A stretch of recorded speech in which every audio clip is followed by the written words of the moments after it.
إخوان المسلمين تم القبض عليهم عشان كانوا لهم يد في قطع الرقبة وقطع الراس للناس المدنيين والشرطة والجيش. لكن الساحر ليه يد كبيرة ليه يد كبيرة في قطع الرقبة بتاعة الإنسان، وليه يد كبيرة في الخوف الترهيب، وليه يد كبيرة في المرض السرطان اللي بيفضل 10 سنين. والساحر ليه يد في قلب الجنون، الساحر ليه يد في قلب الزنا المحارم والشذوذ الجنس وزنا المحارم والقتل والانتحار والإلحاد.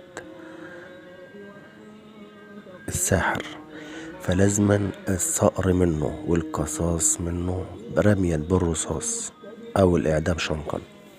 وأي حد يمشي بسكة إبليس أو الساحر أو عالم الجن أو يعمل أفلام أو تمثيليات هيتم القبض عليه.